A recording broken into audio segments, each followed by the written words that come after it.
world headquarters of common sense. Talk Radio. I remember the 23rd of March 2020 very clearly. I think for everybody it's going to be one of those days where you know where you were. It's like 9/11. So when you heard, because I can't be certain what time of the day it was, but when you heard that we are going to be asking you to not go to work, we're going to be asking you to stay at home, you know, all of that. When did that happen, and when did you learn of that? Do you remember? Yes, I most certainly do. The words kind of etched on my brain, and it was Boris Johnson made his address to the nation, and he said, "You must stay at home." Yeah. I was at home. I was sitting on the sofa, and I honestly did feel strength kind of sap from my body and sink into the sofa, because I thought, oh God, we're doing this. Yeah. You know, after having seen it in China and already those terrible representations of lockdown in Wuhan, I thought, we're doing this. Yeah. This is incredible. It seemed almost surreal, it seems to me. Really surreal, and it was a very odd delivery. It forms chapter 1 of my book, A State of Fear, because I spoke to a couple of psychologists who helped me decode his body language and his language, because I think that Boris Johnson looked deeply uncomfortable for a lot of that address. Now, he was delivering terrible news, so that's part of it. But I don't think he actually believed everything he was saying. Some of it you could see where the authenticity came through when he was talking about protecting the NHS. But, you know, when he was talking about the penalties, that the police would enforce it, his words were completely at odds with his body language. Right. This is a man who likes to be liked, and he had to give us terrible news. And technically, we're told he's a libertarian as well. Well, technically, we'll give him that technicality. Still waiting to see it in action. Well, at that point, we still thought it was true. Let's put it that way. But of course, we were told it would be 3 weeks to lock down. We locked down then in March 2020. We locked down again in November 2020. We locked down again in January 21. We've had different restrictions. I don't know if you remember. Do you remember the tiers? No, I was going through this the other day. Tiers 2, because I was talking the other day about locking down chickens. I don't know if you know that they've locked down chickens for the last 4 months due to avian flu. And I said, what's the point of that? They don't go out. But, you know, people thought I was being serious. I said, why don't you just put masks on them, and then they won't spread the disease. It'll be fine. Careful, Mike, because there are some people who will think that chicken masks are a very sensible idea. Just some people who ought to have known better thought I was being serious and were like, don't be, this is the most ridiculous thing I've ever seen. And I'm like, okay then. But the whole lockdown scenario, I don't think Boris Johnson, as we now know, actually was taking the advice at that point from the sage people who were saying, don't lock down.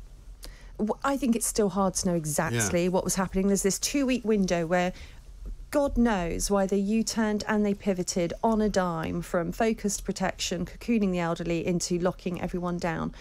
I'm afraid I am not one of these centrists who says, oh, the first lockdown made sense. Well, by that time, I'd done enough research to know it didn't make sense, that it's not something that anyone had ever done till the Chinese did it. Right. They're not my blueprint for sensible I'd never seen anything like political behaviour. And I felt right from the beginning that it was going to be devastating. I think lockdowns have been the greatest act of deliberate self-destruction societies have ever inflicted upon themselves. And in fact, you know, some of the mess that we're in economically now was completely predicted by all the quantitative easing and shutting the economy down. You know, when global demand for commodities increased after the end of the lockdowns, we saw soaring commodity prices. Well, of course we've got high inflation. We have been printing money to quantitatively ease our way through the economic disruption of lockdowns. You know, we are where we are because of what we did. Right. Isn't quantitative easing one of the great sort of pointers, if you like, to where it's all gone wrong? It doesn't mean anything. What does it mean? You know, you can't just make up a word or a phrase and pretend that it's something it's not. Well, it's basically printing money. I mean, actually, all the notes aren't necessarily printed because I know much that, is digital but, I mean, now. for those of us who think in terms of actual, you know, money, currency that you hold in your hand, we're making money if we're not printing it. We're inventing money. We're telling you, you know what? Just look in your bank. There's another £25,000 there. Where's it come from? A person asked me on the phone this morning, who do we actually owe this money to, the national debt? Who do we owe it to? It's a good question. I don't know. Do you? No, who do we owe it to? Who do we owe it to? That's going to be complicated. You need an economist, not me, for that one. Yeah, but they don't know either. They just pretend that they know, because they'll come out with phrases like quantitative easing and what it all means. I do know that the debt we're servicing is is enough to fix education. I mean, and the debt we're servicing is more than some government departments get to spend. So today for me, honestly, it's actually quite emotional, because I think that lockdowns were a terrible mistake. They were also unnecessary. Before each lockdown, infections had already peaked and were declining. And we sacrificed children. Children were denied education, families, friends, sport, normal life, and they were basically babysat by their screens. I don't think it's any surprise at all that there is news today about some Ipsos research out that 3 in 10 people say they feel lonelier than ever before.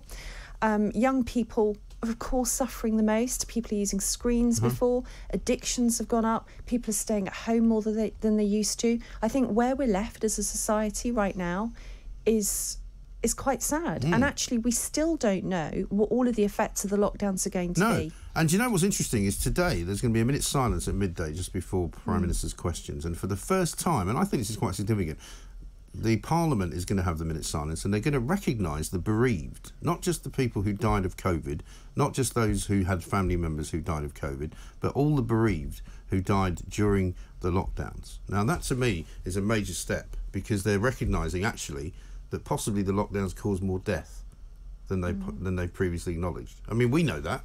Of course we do. Tonya and I talk about it all the time. And we all know people who have lost family members as a result of the lockdown, not COVID. Yeah. So the fact that they're recognising it, I think, is a bit of a milestone, actually. I think that's important. I think that's it's significant. It gives me, I don't want to have too much hope, but it gives me a little bit of hope about the COVID inquiry as well. The terms of reference haven't been very inclusive towards children. I do have some hope for that. But if at least we're acknowledging that death, grief, bereavement and trauma extend beyond the COVID fallen, then that's important, because the shockwaves through society are still going to be felt for years and decades to come, and it goes beyond the people that died from COVID. So that is a significant step. It's probably going to feel quite emotional, I think, that minute's silence. I think today. it will. I think it absolutely will. Good talk. Hot talk. Bold talk. Talk radio. Listen on your smart speaker. Watch it live on your smart TV. The world headquarters of common sense. Talk Radio.